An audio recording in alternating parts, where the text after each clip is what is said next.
Chapter 15. The Forest Between.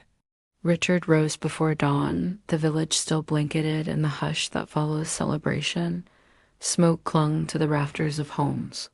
Bones from the feast littered the long tables.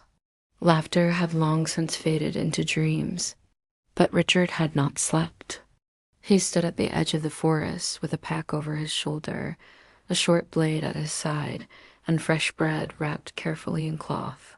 The morning mist clung to the ground, swirling around his boots as if the forest exhaled secrets. He drew a long breath, tasting loam and pine, and stepped into the trees. The deeper he walked, the more the world changed. Sunlight filtered through a cathedral of leaves, breaking into golden shards across the path. Birds called overhead in sharp, startled bursts before flitting away. The underbrush whispered with small, unseen lives. Richard moved with care. This was not farmland. This was wilderness, watching, living, breathing. Now and then he paused, stooping to inspect the moss for prints too light to belong to deer, or the faintest bend in a fern frond that might have been brushed aside by a passing figure. His thoughts wandered despite himself. Why didn't she look for me? What did she see that made her run? What have I missed about her, about everything? A part of him didn't want the answers, but a deeper part needed them. Hours passed. The sun shifted.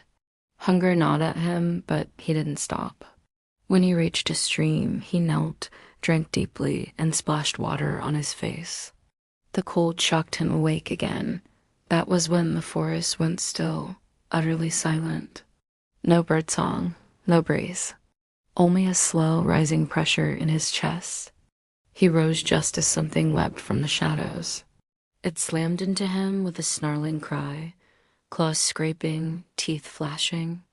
Richard fell hard, the breath knocked from his lungs. Pain flared as the creature raked across his side, a forest stalker, sleek and wiry, all muscle and hunger. He scrambled to draw his knife, but it was lost in the fall. The creature lunged again.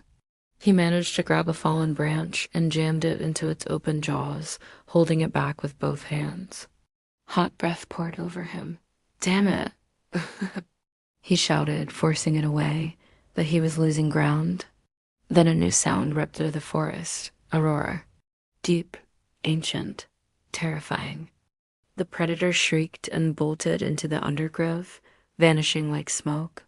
Richard lay gasping, heartbeat thunderous in his ears, the forest eerily silent once more. He turned slowly toward the source of the roar, eyes searching through the shadows. A massive shape emerged into the clearing, a dragon. Towering and regal, her bronze scales glimmered faintly in the filtered light, flecked with fiery hues. Down her spine trailed a broad, vibrant red stripe that caught Richard's eye. His breath hitched.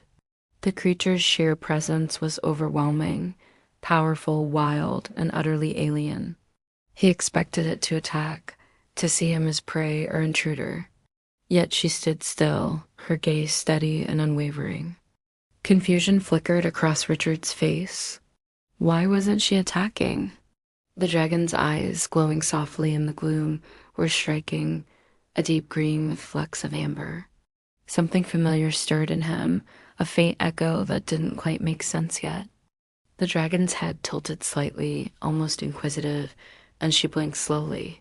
Richard's mind raced. Dragons weren't supposed to show intelligence like this.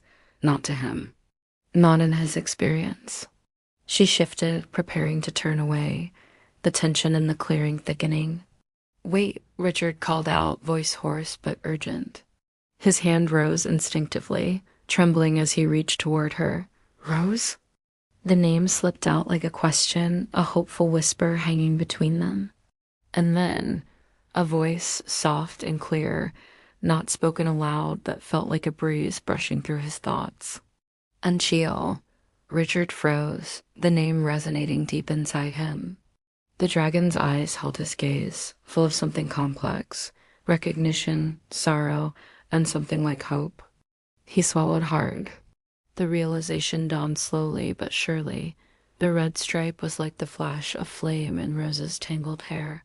the eyes like hers, the same green that had haunted his dreams and his days. "You're still in there," he murmured, heart aching. "I don't know how or why but I see you." The dragon lowered her head slightly, as if acknowledging his words. In that fragile moment, the forest seemed to hold its breath.